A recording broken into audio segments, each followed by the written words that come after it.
Para dar início aqui ao entendimento do solo vivo, que é o nosso trabalho do NAI 2, né?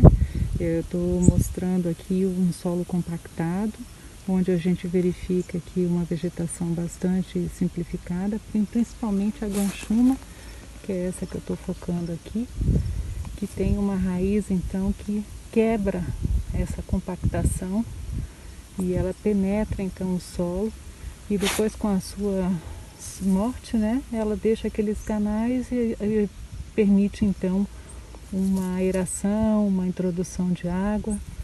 Então essa vegetação simplificada aqui é muito compactada e a gente vai mostrar então o que seria um solo vivo depois do entendimento do que é um solo. Para tornar então o solo compactado saudável, a gente faz muita adição de matéria orgânica com uma relação CN mais alta.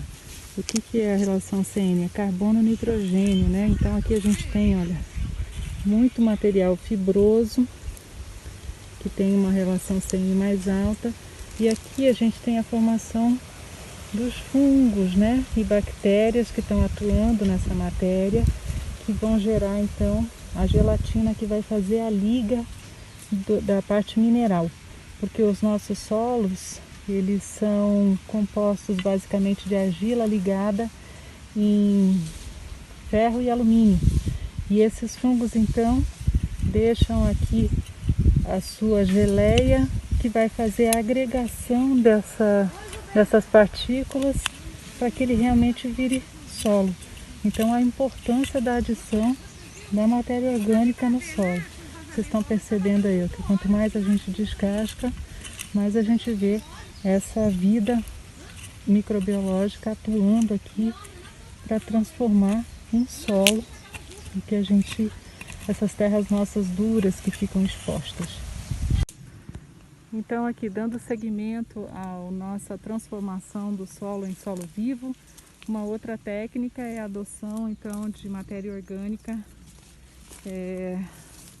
em cima do solo, com vegetação espontânea, com alguns capins específicos, né? Essa variação, essa variedade de matéria orgânica traz uma diversidade de atividade biológica de fungos e bactérias que constroem então aquelas geleias que vão agregando o solo, como a gente falou lá atrás.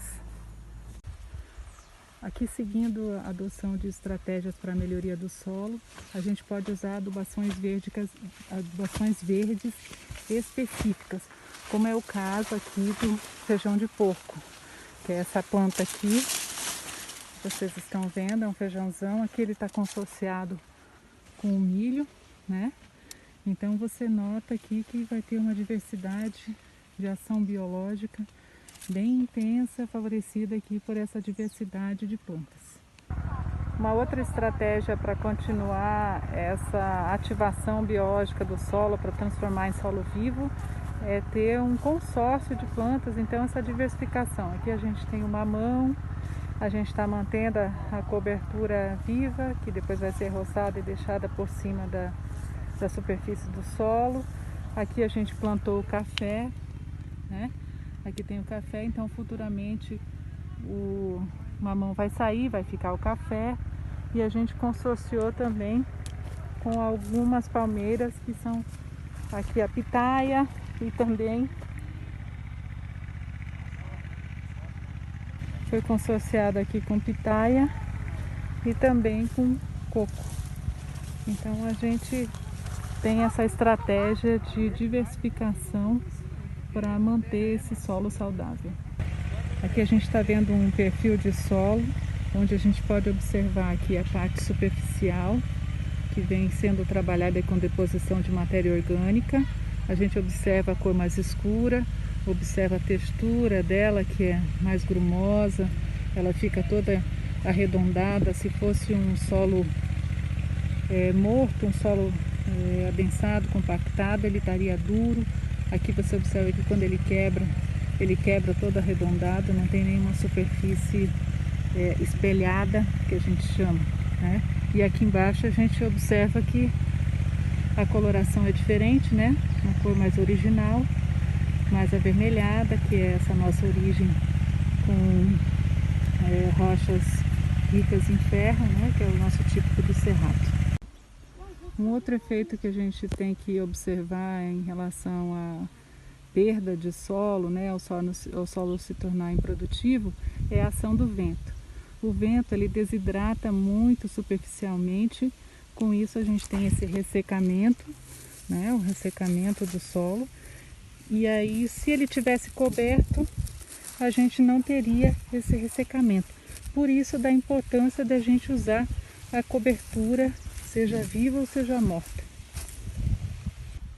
Aqui é para mostrar para vocês a ação do vento, né, sobre o solo. Esses dias choveu bastante, mas vocês observam aí que está seco, já ressecou. Se ele tivesse com cobertura morta ou viva, ele não teria desidratado esse tanto que já desidratou aqui em tão poucas horas. Por isso a importância da cobertura morta.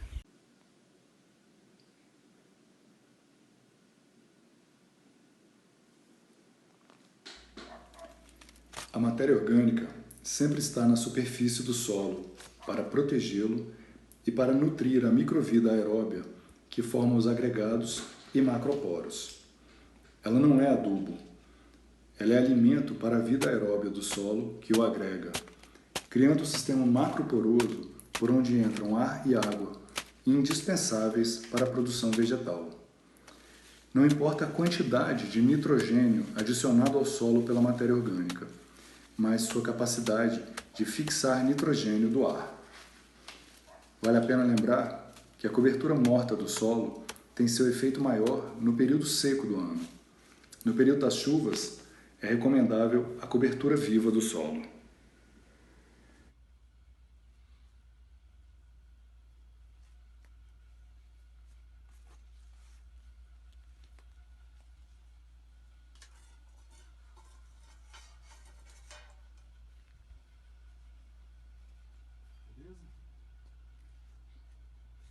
As minhocas enriquecem a terra, que passa pelo seu intestino com cálcio e aumentam o nível dos outros nutrientes como nitrogênio e fósforo.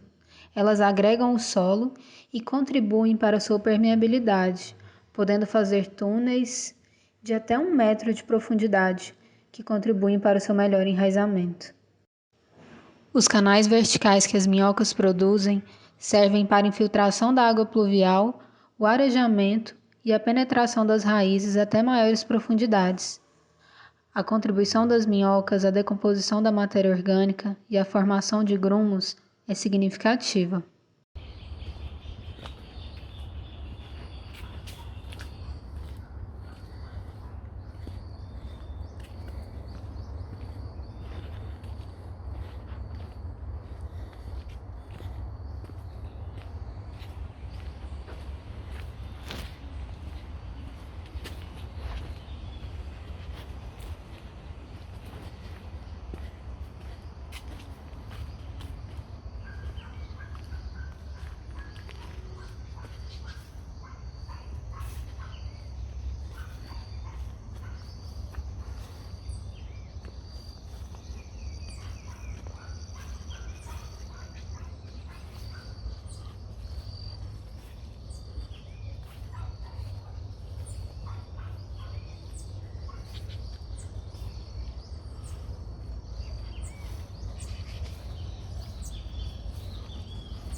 Ana Primavera nos explica que talvez a única maneira para se saber o que acontece com o solo seja tirar uma amostra de terra e analisar. Às vezes, isso leva meses e o agricultor não sabe o que fazer para salvar a sua cultura. Por outro lado, é possível interpretar o grau de seca do solo por meio das plantas. Atualmente, graças à genética e pacotes tecnológicos, as culturas foram adaptadas a todos os países, solos, latitudes, altitudes. Porém, as plantas nativas ainda crescem de acordo com as condições de solo e do clima local. Por isso, a natureza lança mão das plantas nativas para corrigir deficiências ou excessos minerais, compactuações, encrustamentos superficiais ou águas estagnadas. Ela tenta restabelecer a condição ótima de maior produtividade. De onde vêm esses nutrientes? Qual o segredo? O que fazem as plantas nativas que chamamos de invasoras ou plantas daninhas? Sabe-se que são indicadoras para a situação que devem corrigir e, portanto, são também saneadoras ou recuperadoras. Por isso é que utilizamos as invasoras como indicadoras. E é importante lembrar que toda planta nativa é uma indicadora. Nós estamos aqui com um plantio de araruta e esse plantio de araruta está com a cobertura do feijão de porco. A tarefa do feijão de porco aqui é a adubação verde, é fixar nitrogênio. Aqui são as bolinhas que são o nitrogênio, o oxigênio, que o feijão de porco capta, né, e depois transforma em nitrogênio, depositando nas raízes da araruta. E depois a gente pega a matéria orgânica e coloca aqui fazendo a cobertura de solo, que vai trazer mais microvida, para mais diversidade de vida para esse solo. Aqui no sistema agroflorestal, nós usamos o eucalipto para colocar no pé do abacateiro. A gente fez a poda ali no topo do eucalipto e colocamos aqui no pé da bananeira, do abacateiro, e também as bananas. Olha como essa banana aqui já está decomposta. Isso aqui tudo vai virar nitrogênio, vai tudo criar micronutrientes aqui, né, microvida para essa linha aqui, para esse solo, que vai trazer terra de índio, terra preta. A gente usa também a mamona, a gente também usa o angiquinho para fazer a adubação nas linhas como matéria orgânica. Agricultura da não violência. Trabalha com os ecossistemas, embora simplificados, respeitando a natureza, conservando os solos, os cursos d'água, a paisagem e o clima. Conseguindo com isso uma produção ecológica e economicamente melhor e sustentável. A base de toda vida e de toda produção vegetal em nosso globo é o solo. Um solo sadio mantém as plantas sadias, e com isso as plantas sadias fornecem uma alimentação que mantém os seres humanos com bem-estar mental e físico. E pessoas saudáveis com espírito saudável não destrói a sua base vital e o ambiente em que vive, mas conserva. Não somente cuidam de seus solos e do meio ambiente, mas também de seus próximos, criando bem-estar e paz. Prediz que este milênio será de paz, saúde e bem-estar. E tudo começa com um solo puro, vivo, saudável e produtivo, para possibilitar homens e mulheres com um espírito saudável.